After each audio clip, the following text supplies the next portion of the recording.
On today's Locked On Jayhawks, we recap Kansas's win 91-65 over the Seton Hall Pirates last night. You are Locked On Jayhawks, your daily podcast on the Kansas Jayhawks, part of the Locked On Podcast Network, your team every day.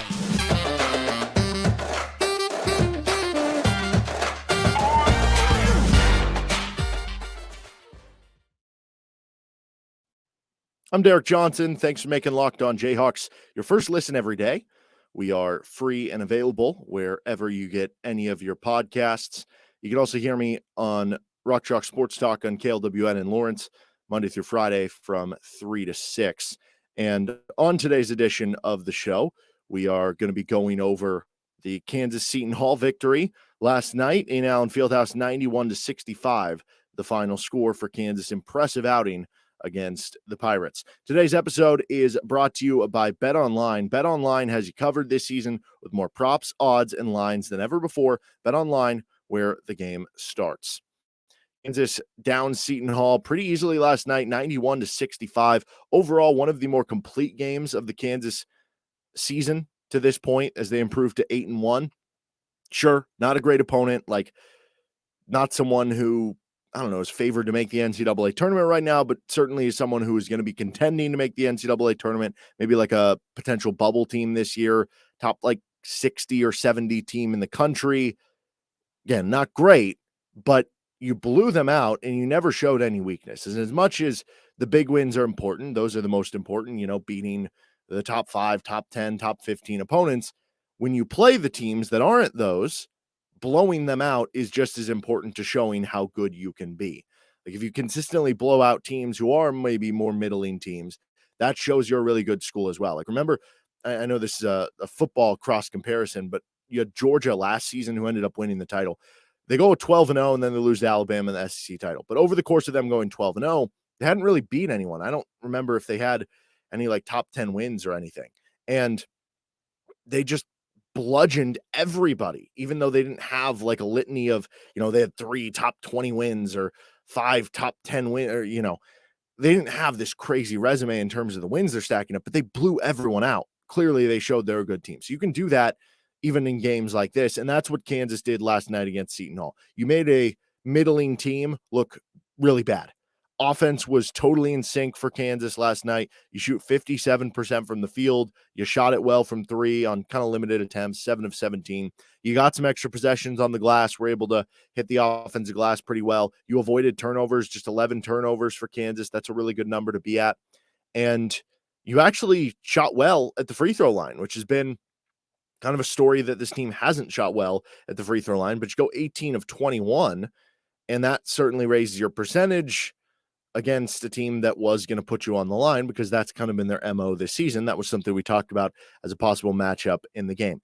On the other end of the floor, defensively, they never really got into a rhythm or had a big stretch of play. They never really had like an 8-0 run to feel comfortable. They never got up big in the game. It was kind of back and forth through the first, 30 points of the game. And then Kansas built up the double-digit lead, and they never really looked back and just carried on into the second half. Not quite a shutdown game from the defense. We've probably seen better defensive games this season from them, but it wasn't, there's a fine defensive game.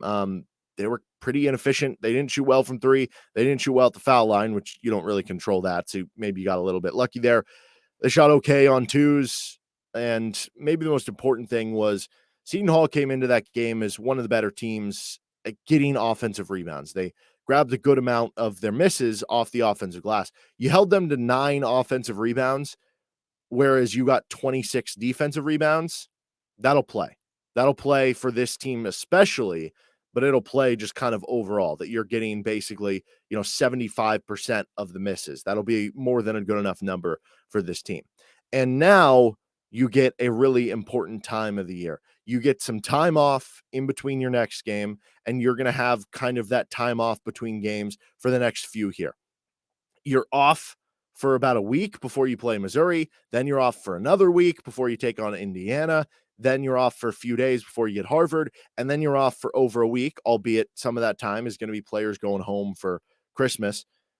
for the following game, which is your Big 12 opener against Oklahoma State. This is the time right now over this next 3-4 weeks where Kansas is going to really learn what they are and hit their potential about what they can be. And it's not even necessarily going to be determined in games in Allen Fieldhouse against Indiana, a really good team, or on the road in a tough environment against Missouri, who started off really hot at going 8-0. It's going to be determined in how much you can improve in those practice times, because to this point, KU hasn't really practiced a ton. That was something Bill Self talked about in his press conference this week before the Seton Hall game, that they haven't really had time to practice since the Battle for Atlantis. I think they had one practice between the Battle for Atlantis and the Seton Hall game, and even then it was maybe more of a practice right before the Seton Hall game where you're kind of getting ready for the Pirates and not just working on internal stuff. This time off in between games where you only have a few games over the next 4 weeks, like one game a week kind of thing, gives you a real opportunity to get in the practice gym, work on some things, and that's the best opportunity for players who maybe aren't playing as much to show they want to play more and earn that extra playing time. You got to do it in the practice gym before you can do it out on the court. And also for KU to develop and get those young players to improve. So that's really exciting. And I don't think you'll see, like, maybe you'll see the dividends right away. Maybe the fact that you have all this time in between games, like, you'll see the improvement rapidly game to game from the players, or maybe it'll be something where we kind of see it all lumped together for that experience once we hit Big 12 play. But either way, this is a really important time of year. Good that you got a big win. Good that you, both in terms of the score and just what it means headed into kind of the break here. And now obviously a big one ahead with Missouri, but you get time on in between to certainly work on some things and do some extra game planning for the Tigers. In just a second, we're getting on to our GOATs of the game for Kansas taking on Seton Hall. But first, this episode of Locked On Jayhawks is brought to you by BetOnline. BetOnline.net is your number one source for sports betting information, stats, news, and analysis. You can get the latest odds and trends for every professional and amateur league out there, from football to basketball to soccer to esports. They've got it all at betonline.net. And if you love sports podcasts, you can find those at BetOnline as well. They're the fastest and easiest way to get your betting fix. You can right now bet on Jalen Wilson to win National Player of the Year. He is going at 16-1 odds. Certainly Zach Edey of Purdue looked really good last week, and that's going to be a tough guy to unseat. But if you're Jalen Wilson, you continue to average over 20 points per game, near 10 rebounds per game, and you're on a Kansas team that's nationally televised every game, and they end up winning or competing for the Big 12 title, and they're one of the high seeds in the NCAA tournament, and Purdue falls off a bit, and they end up only being like a 4 seed. Boom, there you go, Jalen Wilson. So you can get him at 16-1. You can also bet on the college football action this week in the championship games, World Cup with USA against Netherlands, whatever you'd like. Head to the website today or use your mobile device to learn more. Bet online, where the game starts. Okay, GOATs of the week. Kansas taking down Seton Hall 91-65. We'll start with the good GOATs of the week. First up for the good GOATs, let's go with Kevin McCullar. First game back off the groin injury, and didn't really seem to be bothering him. He played 35 minutes in his first game back off the injury. I didn't really think he was going to play coming into it, but he ended up playing, and he became KU's first leading scorer, not named Jalen Wilson or Grady Dick this season. 17 points to lead the way. It was a very balanced scoring effort. I think 6 players ended up in double figures for Kansas. Also had 10 rebounds, logged the double-double, had 4 steals too. He was fantastic once again. He's just so good, man, and so smart on defense. It's not just the steals. There was a play that I don't think Seton Hall ended up scoring on this possession, but it didn't end up being like a stat. You look at this one play, it was in the first half. I think it was Zuby Ejiofor was the big man. And I want to say Joe Yesufu was guarding the ball. The ball handler dribbled into the lane, and Zuby came over for help defense to guard at the rim for the Seton Hall player who was about to shoot at the rim. And Kevin McCullar sees it from the outside. He's guarding on the perimeter, but sees that this guy gets basically pinned underneath the hoop where he has no angle to really shoot the basketball, with Zuby kind of walling him off. And his only option is going to be to have to throw it behind him to a guy that has kind of rotated over and cut into the middle of the lane, who's going to get an easy stick in, because Yesufu and Ejiofor are sucked into the guy with the ball who's like underneath the hoop. And McCullar sees this from the side, sprints over, the guy passes it in, and McCullar knocks it away. It knocks out of bounds. There's like 5 on the shot clock, and then I think they end up making a stop. Just small little plays like that don't necessarily show up in the box score that you may not notice. That is what Kevin McCullar excels at, in addition to the actual things you're going to notice on the defensive side. He is so good at that stuff. And the fact that he can be a scorer like this, Kansas needs that. He's been a great rebounder, averaging over 7 a game. Great game for him. Jalen Wilson, good GOAT. I think you could argue maybe not on here because not his best performance shooting-wise, inefficient shooting game for him. But I think that's kind of the point for me. He had 15 points and 13 rebounds in a game where the shot wasn't falling. He certainly shot it really well from the outside. It was actually the 2-point shots, funny enough, that weren't going for him as much. But in a game where it felt like Jalen, did have to really struggle for his points, and in a game where he really did have to push hard to get those totals, he still wound up with 15 and 13. So think about that. The floor games, the games where they're not as good, he's still ending up with double-doubles where he has 13 rebounds and 15 points. That is the true sign of a National Player of the Year candidate. It's not just the guy who can score 20, 25, 30 points on a given night.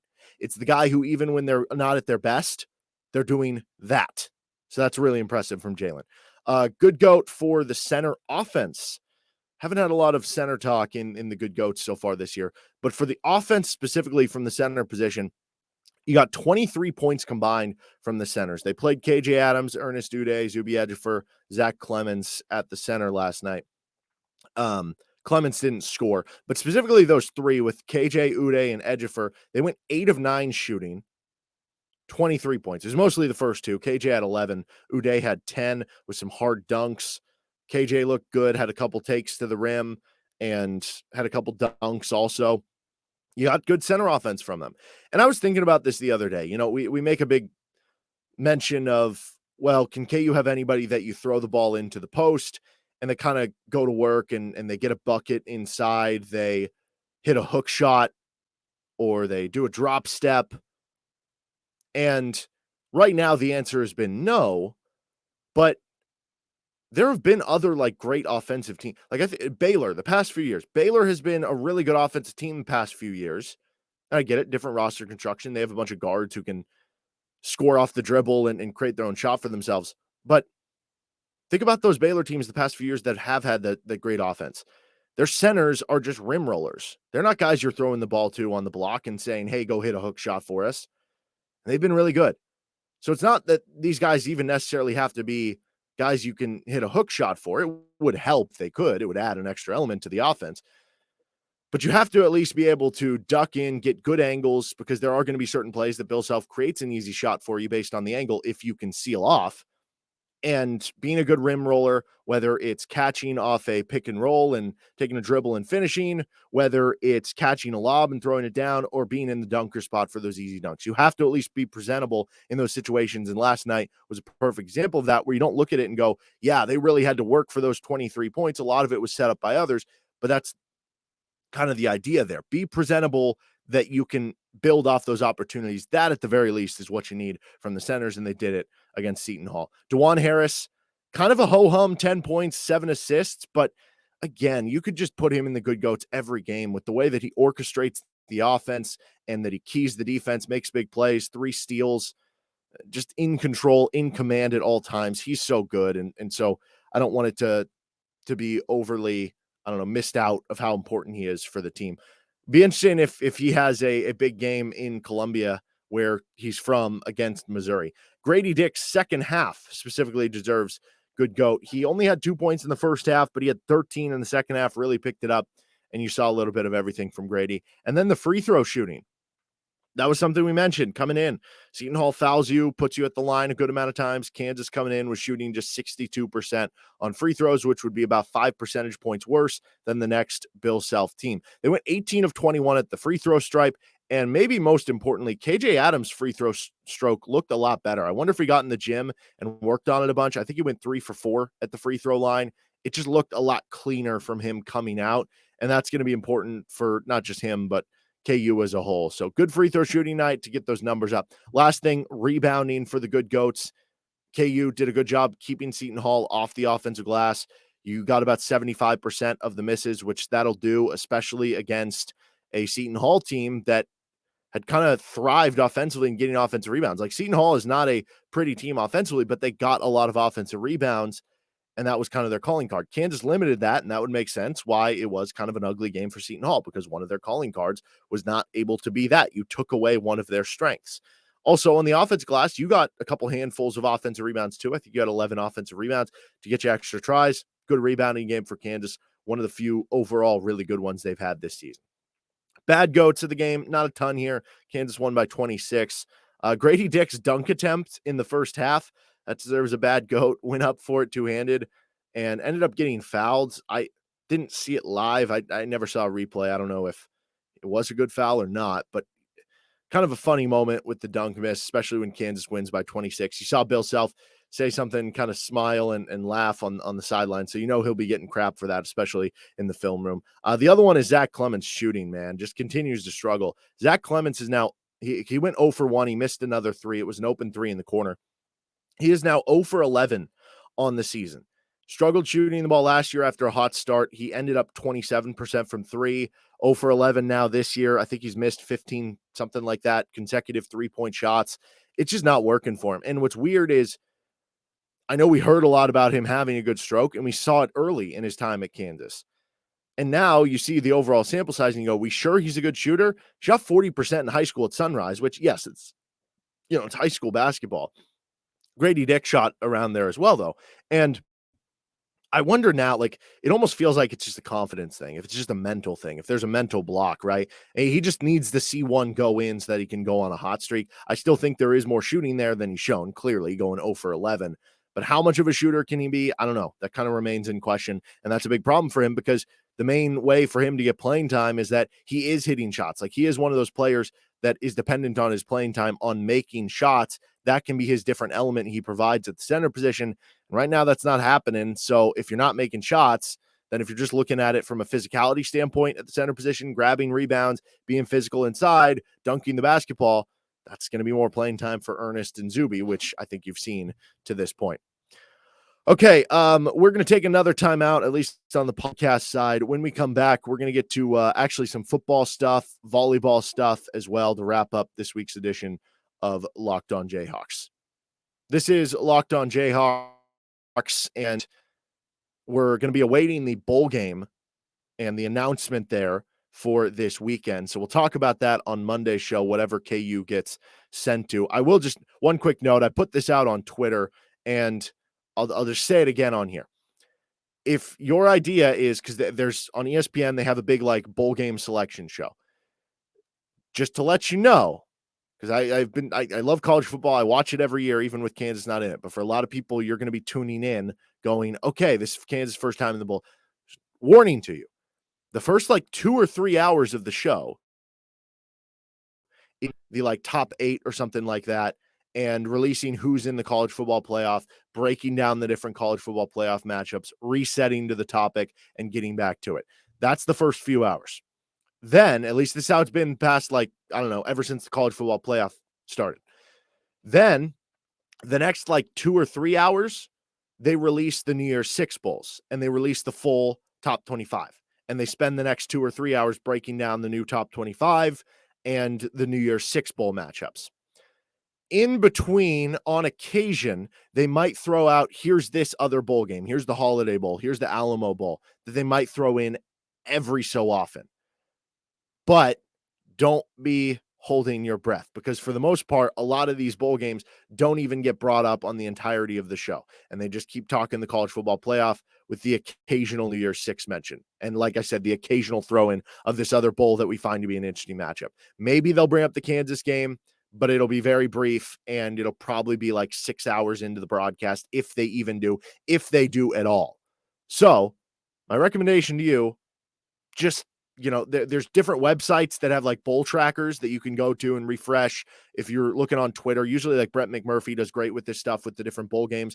I know The Athletic has had a bowl tracker update as well. And there's going to be other people on Twitter that are going to have certain things, like I'm sure some of your local newspapers and stuff like the LJ World and the Kansas City Star and the Capital Journal, like they're going to have 24/7 sports, like they're going to all have an update on it. So just that would be my recommendation if you don't want to just be sitting around for 6 hours hoping that they talk about Kansas, because the likelihood of it happening is low. And if it does happen, it's going to be very short-lived and you're going to feel like you wasted a lot of time before you got there. Anyway, all Big 12 football awards came out. First team, Kobe Bryant, had so many impact game-changing plays for KU. Makes some sense. I wasn't sure he'd get to first team. I thought it might be second team or honorable mention because there were times where maybe he was attacked a bit, but overall he had a great season, certainly deserved there. How about this? Jalen Daniels being on the second team. Talk about respect from the coaches. He played 7.5 games and earned second team. If that doesn't show the respect that coaches have for how good Jalen Daniels is, I don't know what does. Mason Fairchild, second team, had a great season, both as a pass catcher and a blocker. He can come back next year with the COVID year, so that's exciting. Mike Nowitzki, which is the same case, Jalen and Kobe could be I think Jalen would be a senior, technically a junior next season because of the COVID year. Kobe would be a junior next season. Mike Nowitzki can come back next year too. He was second team, good season for him. Lonnie Phelps can come back next year as a senior, good season for him, obviously.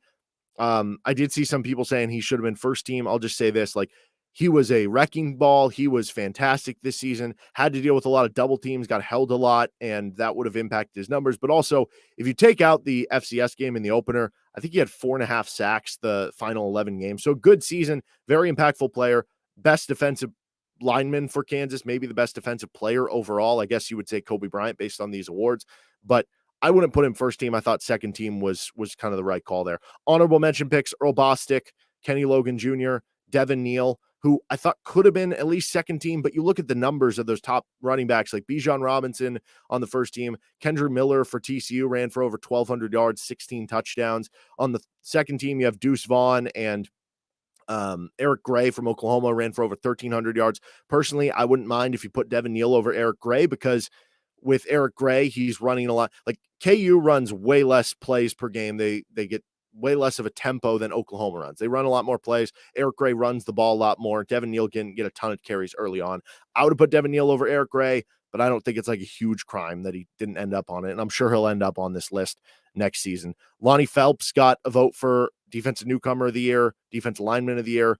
Devin Neal got an Offensive Player of the Year vote. And then Dominic Pooney ended up on honorable mention team. I thought, to be honest, Dominic Pooney was the team's best offensive lineman. Also, though, I understand that Mike Nowitzki, who is a close second there, if I'm having that conversation, has maybe more impact as the center, the guy in the middle. So, again, kind of splitting hairs there. The one that I was really mad about, Jared Casey, I get it. There's only one tight end spot in the first and second team, so it's hard to put him there, especially with Mason Fairchild playing more snaps and being the first tight end and catching more passes. But Jared Casey played mostly as an H-back, to be honest, which you could have put him in as a fullback. One of the fullbacks on the Big 12 list was actually just a part-time fullback who's also a linebacker on the defensive end. Jared Casey played more. He was one of the best blockers on this team, consistently sprung big blocks for KU football, and he was maybe the best pass catcher in terms of just the best hands on the team, made big, consistent clutch catches. He should have been on one of the two teams as the fullback. At the very least, he should have been honorable mention. That was the biggest crime for the awards here. Last thing before we finish up, KU Volleyball. Congrats to them. Ray Bechard continues to do great. They last season were unseeded, made their way to the Sweet 16, upset their way through. This season, they took on a 7th-seeded Miami team, swept them in the first round of the NCAA tournament, and now they get Nebraska tonight. It's going to be really fun. Highly recommend tuning in to watch on ESPN+. Nebraska is the 2 seed in this region, and Nebraska's hosting. They fill that place out. 8,000 strong volleyball fans in attendance, watching, making noise. It's a ruckus environment, ruckus crowd. It's going to be super fun to watch. You have Aneshka Zabo, who's a really good player for Kansas. She transferred from Nebraska a few years ago, so she's going to have the opportunity to spoil Nebraska's season, come out with an upset, and we'll see if Kansas can come away with a upending victory in Lincoln. Would certainly be fun if they could. So I'll be on tuning in, I guess, to that one. And on Monday's show, we're going to let you know whatever's going on with KU in the bowl game. If you have anything you'd like to reach out about for the show to talk about, you can hit me up at D Johnson Radio on Twitter. You can also comment on YouTube. Don't forget to subscribe to the show so you're getting all the latest with Locked On Jayhawks. That'll do it for today's episode. Have a good rest of your day. I'll see you talk sports talk later today. Bye.